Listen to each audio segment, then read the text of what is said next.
Hey guys, what's up? So we're here for a basic skill guide video for Kaisa. First is her passive skill called Second Skin. There are two effects from this passive skill, the Caustic Wounds and Living Weapon. First is the Caustic Wounds. Kaisa's auto attacks adds a stack of plasma to the enemies that lets her deal bonus magic damage. If no additional stack is added in the next 4 seconds, the plasma debuff will be removed. When this plasma gets 5 stacks, it will detonate, dealing bonus magic damage equal to the 15% of their missing health, plus a small percentage of Kaisa's current ability power. When it comes to monsters, the plasma detonations only deal a maximum of 400 damage.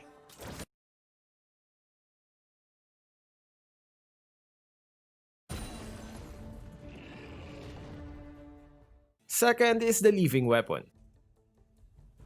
Kaisa's abilities can be evolved based on the permanent stats that she gains from her items and levels. 3 required stats are needed to evolve her abilities.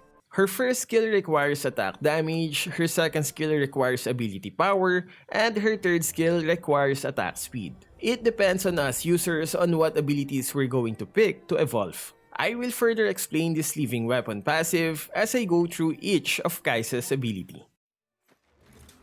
Next is her first skill, Icatian Rain.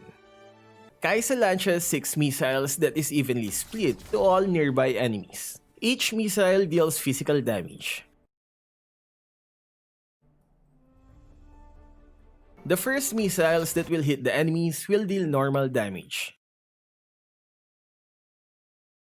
Any following missiles will only deal 25% damage of the first one. This skill has a toggle effect, so whenever an enemy is nearby, it lights up and becomes activatable.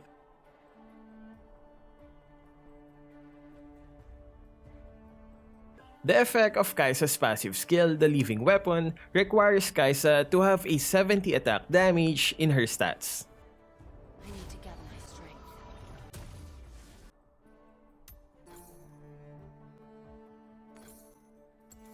Once Kaisa possesses a 70 attack damage from her items, Icatian Rain can be evolved. Upon evolution, the skill now fires 12 missiles instead of 6 missiles.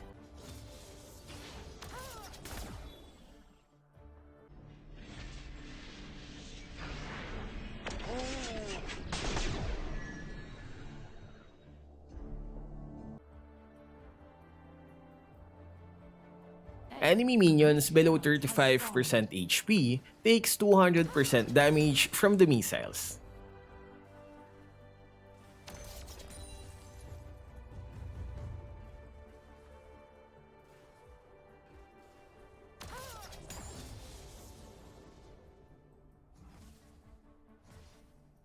In this skill, 25% of Kaisa's ability power is used to further strengthen the physical damage dealt. So even though its ability power, it still deals physical damage instead of magical damage.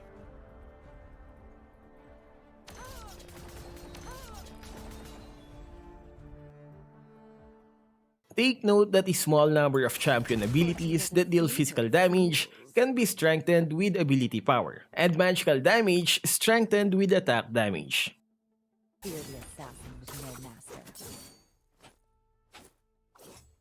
Kaisa is one of them. Next is her second skill, Voidseeker. Kaisa fires a blast that reveals the first enemy hit. Upon hit, 2 plasma stacks is applied and deals magic damage.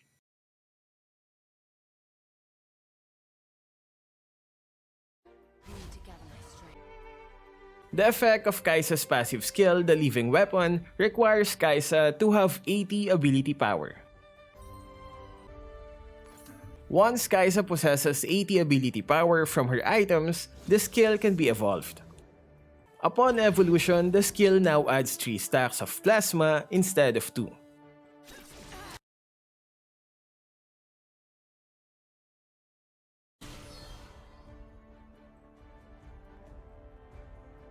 If the ability hits an enemy champion, its cooldown is reduced by 70%.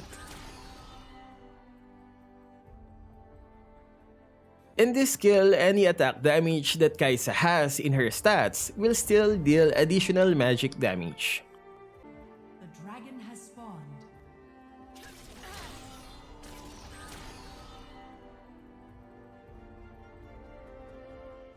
Next is her third skill, Supercharge. Kaisa charges up for 1 second, unable to attack and use skills, but gains additional movement speed.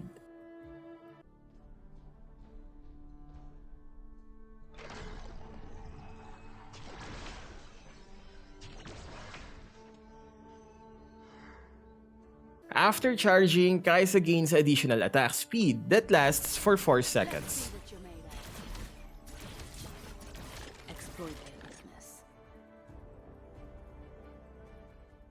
The effect of Kaisa's passive skill, the Living Weapon, requires Kaisa to have 65% attack speed in her stats.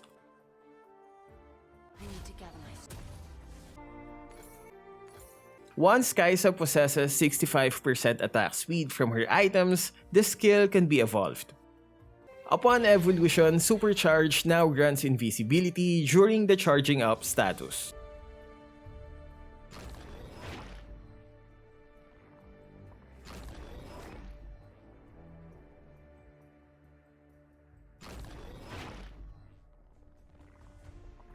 Each auto attack reduces the Supercharge's cooldown by 0.5 seconds.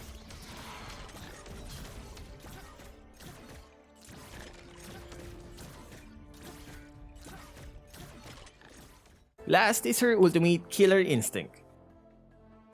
When plasma is applied, a circle highlight around the enemies will appear.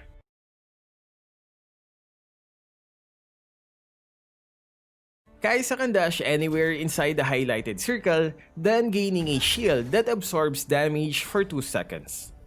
Monsters are everywhere.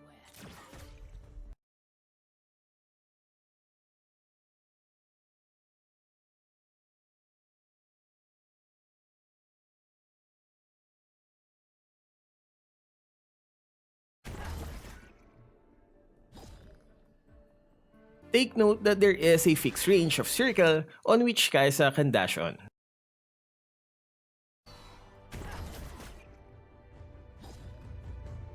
Once too far, the dash can't be executed. So there we go guys, those are the basic mechanics of her skills. Tell us in the comment section which champion you'd like to see next. That's all for this video, stay safe and thank you for watching.